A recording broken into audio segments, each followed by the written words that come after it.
Welcome back sa aking channel at welcome back dito sa garden. So, ipiplex ko lang yung ating mga bagong bougainvillea na nandito.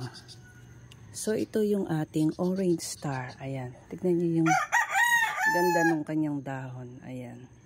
Variegated. So, ito ay galing pa ng Isabela. So, ito Emas Parak mix. Kaya lang nalanta yung dahon, kaya tinanggal ko na lang yung dahon. So, hintayin na lang natin magkadahon. Tapos ito yung ating mini formosa. Ayan, meron na siyang buds dito. Mini formosa. Tapos yung next natin ay tingnan natin, glossy breeza. Ayan. Glossy. Dahil glossy yung kanyang mga dahon. Ayan, si glossy breeza. So, yung next natin ay Princess Borneo. Ayan. Ayan.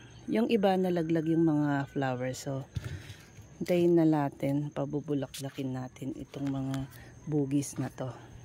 So, yung next natin ay si Choco Pink. Ayan. Di ba meron tayong Choco Brown? Meron akong Choco Brown ngayon. Ito si Choco Pink. So, new variety ito dito sa garden.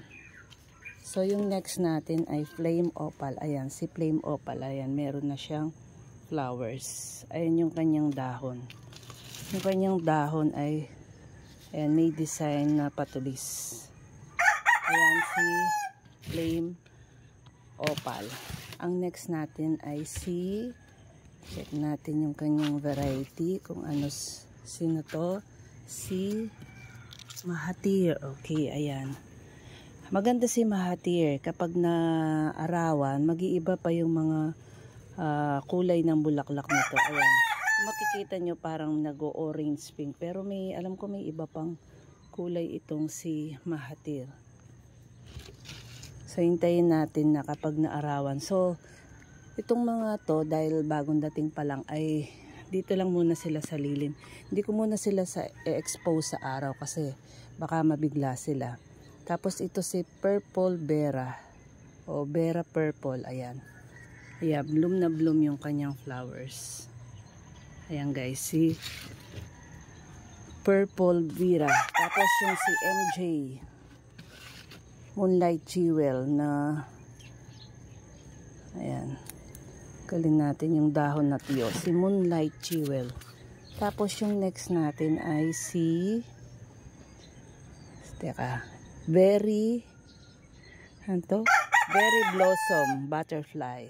Ayan, yung kanyang flowers. Berry Blossom Butterfly. Ayan, parang pink. Light pink. Parang light pink na may white. Tapos yung kanyang dahon ay variegated yung kanyang dahon. Ang next natin ay tricolor variegated. Ayan. Meron na akong tricolor dito pero ito variegated yung kanyang dahon. Ayan.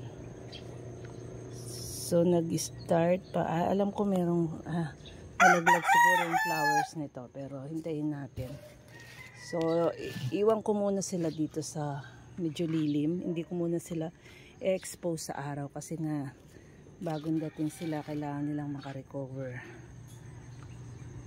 So, ilang araw din sila sa biyahe. Tapos, ito si Dabawenia. Ayan. Ayan. Ngayon lang ako nagkaroon ng Dabawenia. Tagal ko nang gustong magkaroon ng Dabawenia. So, ayan. Kasi natin yung kanyang ayan, haba ng kanyang sanga guys. Ayan.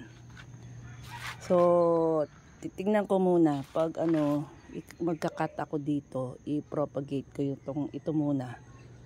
Kaya hanggang yung dalawa. So, magpo-propagate ako ng Dabawenia. Tapos, itong si Nescafe. Ayan. Maganda rin si Nescafe. Ayan. Tanggalin natin itong mga na to, yung dahon. So, ang next natin ay si Tanglong Rainbow. Ayan, ganda nito. Tanglong Rainbow.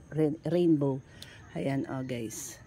So, mahaba yung kanyang maganda ring ihang. So, ayan. Ayan yung kanyang, ayan. So, ayan. So mahaba yung kanyang sanga. So guys, yan yung ating mga bagong variety dito sa garden. So dito pinagsama-sama ko naman yung mga ano natin, mga grafted. So ito grafted, 5-in-1, 3-in-1. Ayan. Si silver red at saka ito si silver red.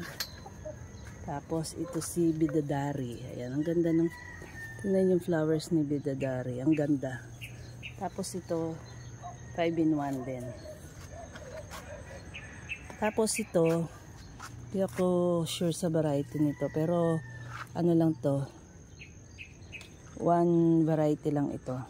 Tapos ito naman parang ginawa kong grafted, pero pinagsama-sama ko lang yung sanga. Meron siyang red, tapos meron siyang white, tapos ito parang peach orange, no? Ayan, parang ganun. Light lang kasi siya, ay nalaglag na yung bulaklak. Ayan, ganyan lang yung bulaklak niya. So pinagsama-sama ko lang sila. So ngayon, mag-aayos ako dito sa garden kasi yung mga iba iahang ko, magre-repot din ako. So thank you guys sa inyong lahat. Please subscribe sa channel ng aking apo. Ipa-flash ko na lang dyan sa screen. Thank you so much sa inyong lahat. Bye! See you on my next vlog.